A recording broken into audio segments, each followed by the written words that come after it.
क्यों रे चमचो, जली ना? सच सच बताना, जली ना? मोदी जी को फ्लावर समझा था क्या? फायर है मोदी जी।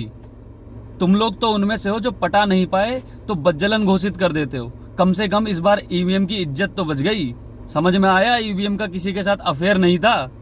और क्या ये अयोध्या हारे, अयोध्या हारे, अयोध्या हारे, इंडी गठबंधन सारे मिल के भी बीजेपी जितनी सीट ही नहीं ला पा रहे हो और एक अयोध्या के नाम से दिल को बहला रहे हो। इतनी गंदी जिल्लत भरी हार। मोदी जी का मुझे लगता है कहना यह है कि सामने वालों को इतना निकम्मा कर दो कि अपनी जिल्लत भरी हार में भी जीत का अनुभव करें, और वो तुम्हारा वही हाल हो रहा है। जिस विपक्ष को अपनी हार में भी जीत नजर आ रही हो, इतना निकम्मा विपक्ष पहली बार भारत ने देखा है कि हार को इतना खुशी मना रहे हैं कि हमने मोदी जी को हरा दिया, मोदी जी को हरा दिया। अरे जिल्लत भरी हार है, सब मिलके भी तुम उतनी सीटें नहीं ला पाए हो।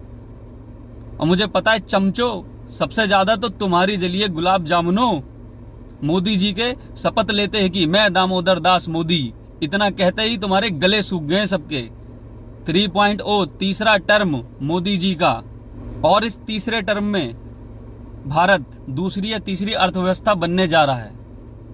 हाँ, माना बीजेपी के पास एकदम से पूर्ण बहुमत नहीं आई है, पर इसका मतलब ये नहीं कि वो हार गए। तुमसे कहीं गुना आगे, तुम सब मिला के भी उनसे नीचे ही हो। अपने वेला नेता के चक्कर में अपनी जिंदगी बर्बाद मत करो। जो हार में भी खुशी का अनुभव ले रहे हैं वो क्या कर पाएंगे? जो हारे हैं सबको पता है, दिख रहा है, आंकड़े बता रहे हैं कि इतनी गंदी हार, जिल्लत भरी हार, उसके बाद भी जीत का अनुभव ले रहे हैं। तुम ऐसी पार्टी को सपोर्ट कर रहे हो? जरा सी शर्म करो। अभी तक तो तुम्हारे लिए तुम्हारे आका ने कह दिया था कि मशीन हैक है, मशीन हैक है, मशीन हैक है। इस बार मशीन हैक नहीं थी। हाँ, अयोध्या में हार हुई है, ठीक है, उसको हम स्वीकारते हैं। कुछ ना कुछ कमी रह गई होगी, हो सकता है कुछ ना कुछ कमी रह गई होगी, ठीक है। दुख हमें भी है, बिल्कुल दुख होएगा, क्यों नहीं होएगा। इतना करा गया है अयोध्या के लिए, उसके बाद हारे हैं कहीं ना कहीं, लेकिन कमी भी जरूर रही होगी, उसको पकड़ा जाएगा। और हाँ चमचो, 8,500 आए, खटाखट खटाखट खटाखट, फटाफट फटाफट फटाफट, तो मुझे भी बताना। 4 तारीख की डेट निकल गई है जहां खटाखट और फटाफट पैसे आने थे। कुछ नहीं होने का तुम्हारा। तुम्हारे इस झूठे लालच की वजह से आज बीजेपी के पास अपनी खुद की पूर्ण बहुमत नहीं है। अपनी खुद की पूर्ण बहुमत रहती है तो एकदम मजबूत सरकार बनती है।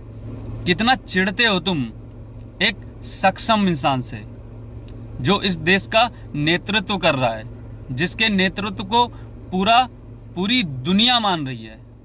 बाकी मैं इंडी गठबंधन के सभी कार्यकर्ताओं से कहना चाहता हूं, इनकी गुलाब जामुनगिरी छोड़ो, ठीक है ना, और अपने काम धंधे पे ध्यान दो।